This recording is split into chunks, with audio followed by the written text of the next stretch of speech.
Oh, I just got some of that in my mouth. It tastes really good. What is up, Mecca Beauty Junkies? It's Emily and I am back with the Beauty 101 today. I'm gonna show you all how to get a bronzy eye and how to overline your lips. And if you wanna see how I get this done, then keep on watching. So I've already done my base off camera. So first I'm just gonna add a little bit of a base and contour to my eye using the Too Faced Just Peachy Mattes. I mean, get a load of this, it's so nice.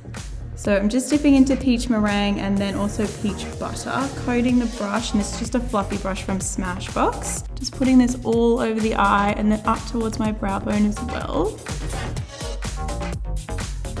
All of these peachy warm hues are just my top faves. So I'm just gonna contour my eye now that I've applied a base shade. I'm going to use some peach tea mixed with a little peaches and cream. So I'm just applying this shade in the crease of my eye to contour it, to give it a little bit more of dimension and shape. So I'm just using a fluffy brush from Mecca Cosmetica, just because I don't want anything to look too heavy duty in this area. I just want the product to be lightly dispersed. So as much as I love this palette, it's time to put it down and we're gonna use the NARS Atomic Blonde Eye and Cheek palette. So I'm super obsessed with this palette because of all these warm, gorgeous, bronze, coppery tones. It's got a highlight and a bronzer in it as well as some eye shades. So I'm gonna actually dip into the bronzer just to deepen up the crease in the eye look today. I love using products for different purposes, so don't feel like you have to only use cheek products on the cheek. So I do have a fluffy brush, but it's slightly smaller. And I'm going to tilt my head back again and then just very slowly in small little back and forth motions, deposit the color into the crease. So this is just going to obviously deepen up the crease shade, but it's also going to help make the look that little bit more dramatic, a little bit more sultry. And I find going in these kind of smaller or like stamping motions much easier to help control the eyeshadow and where it goes, so it doesn't just get really easily mixed in with the shadows we've already laid down. So as a little tip, I also like to just be slightly heavier handed out on the outer corner and then on the inner corner. That just helps, I feel, make my eyes look bigger. And then I just like to take the brush that I've used to deepen up the crease and just lightly swipe it underneath my eyes, starting to slowly build color there. Don't be afraid of bringing eyeshadow underneath the eye.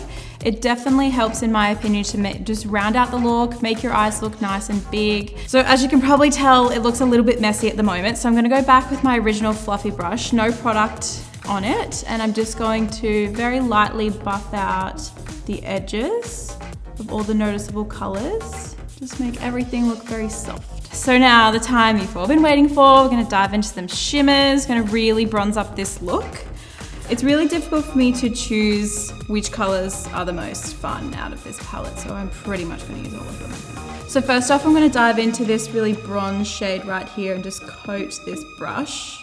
Tap off the excess, just patting motion so that we kind of contain most of that shimmer to the eyelid. I'm gonna go back with the other brush that I use for the crease and then just make sure that the edges are soft. Just be gentle because you don't really want to blow out too much of the shimmer shade to your crease and above onto your brow bone. Just really want to contain it to your eyelid itself. I'm gonna flip this double-ended Smashbox brush over and use the shorter, more dense end. Going to dip into this like champagne kind of color here, and then I'm gonna place that in the inner corner. I love putting really shimmery, bright, highlighted colors in the inner corner because it again helps the eye look to look complete. I'm then going to dip this in with the highlight shade and then place this under the brow bone.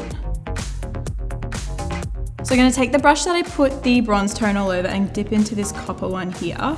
It's just too good for me not to use in this look, so we're gonna use it. I'm basically just gonna pat that right in the middle of the eye. So adding this color, because it's nice and shimmery and it's got that kind of copper tone to it, it's really gonna help pop the whole look. So the last shadow I'm gonna place on the eye is this one here. It's a really deep chocolatey brown color with a bit of a gold reflect through it. I'm gonna place it right on the outer third of the eye, just a really small amount at a time because it's quite pigmented. And this is using the M.A.C 233. It's always best to start out with a really light hand and then build your way up, because it's much easier to get the desired color and depth than if you put too much on and you're trying to move it around. And I want to keep it to just the eyelid here. I don't really want to move it into the crease and definitely not up towards the brow bone. So I'm going to stand the brush on its point, and so it's the smallest part coming in contact with my skin. I'm going to put that underneath the eye. So again, just mirroring what I've done on the top. So now that I've laid down that color, I'm just going to use a fluffy brush once again, and then just buff out the edges. It looks really messy under my eye. Okay, so it looks like I got a little bit carried away. I've got some panda vibes happening, so don't stress, I'm going to clean it up. I've just got a M.A.C face wipe here. This is why doing concealer at the end after your eye look is really helpful, because you can clean up any excitement. And now that there's no mess underneath, you can really appreciate all the tones in this gorgeous palette. I'm going to take the Born This Way Multi Sculpting Concealer from Too Faced. This is light beige, and I'm going to put just a little bit of this underneath the eye as my concealer. I'm going to take my Stila Beauty Sponge, just the pointed end, and then just tap that into the face. So now that I've laid the concealer down, I'm just going to quickly set it. This is the Mecca Max Banana Bake Skin Filter in the pressed version. Usually I'll lose a little bit of my inner corner highlight through this whole concealer setting process.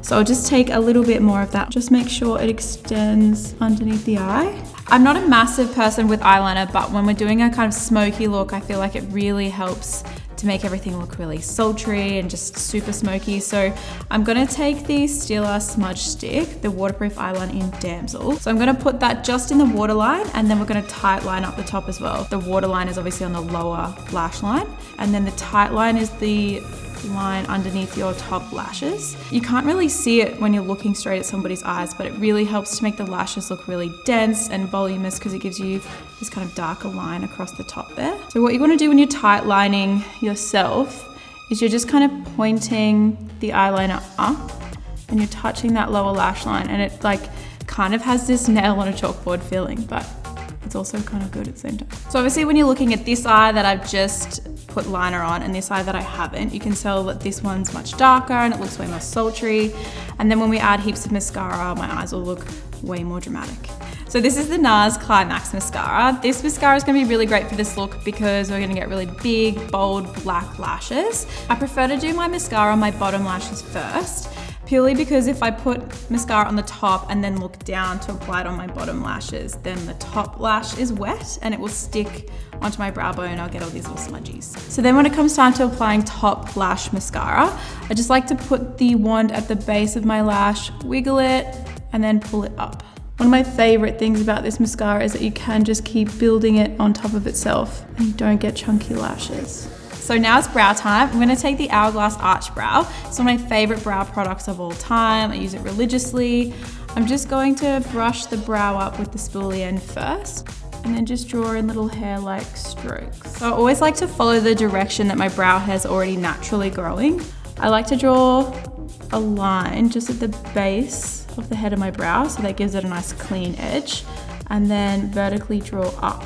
I'll just brush it through to make it look a little bit softer, and use my finger or my beauty sponge just to kind of run through the very front of the brow so it doesn't look like there's too much product there, it doesn't look too heavy. So once I've filled them in, I take the Hourglass Arch Brow Volumizing Fiber Gel and just lightly run it through the head of the brow, and then the rest of it all in an upwards motion. And this is good because it just helps give a little tint of color, but also keeps the hairs in place as well. So I know I set my concealer with the Banana Bake powder earlier, but I never actually set my foundation. So I'm gonna take the Hourglass Luminous Light Powder. This just helps to obviously set your foundation, but it gives this really beautiful, luminous, and very radiant finish to the skin as well. I like to bring it down onto my neck and down here, so that it's all pretty uniform with my face. I'm gonna take some bronzer, blush, and highlight all from the Too Faced Naturally palette. Because I'm pretty tanned at the moment, I'm just gonna dunk into both bronzer shades. So I'm just sweeping this around the perimeter of my face, making it look all nice and warm, concentrating it here on the cheek as well. So next I'm gonna do highlight. I like to apply my highlight powder before blush. So just dipping in very generously into both colors, and focusing that on the tops of my cheekbones, a little bit on top of my brow bone as well. And I'll bring a little bit onto my décolletage, So the final step for my face will be a little bit of blush. I'm gonna take a fan brush so that I don't put too much on. So I'm really just kind of focusing that on the apple of my cheek and then up slightly. So I'm gonna put a little bit of setting spray on now that I've finished with all my face powders, just to help settle them down.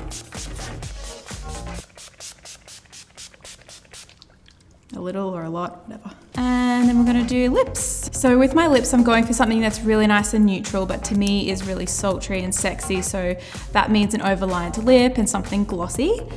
So I've got the M.A.C Spice Lip Liner, one of my all-time favorite colors. And then this is the NARS Velvet Lip Glide in Swing, which is a really beautiful, very neutral kind of pinky brown nude. I'm going to do the outline and then we'll use the lip color afterwards.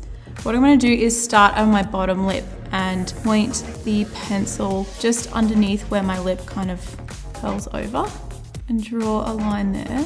So for me, the key to overlining lips is making sure I don't go too far, and also where exactly I put the lip pencil itself. So I like to draw a line down the bottom, but I don't completely trace my whole lip, and I'll show you what I mean. What I'm going to do in the corner here is just really color in the corner, but then leave the majority of my lip bare.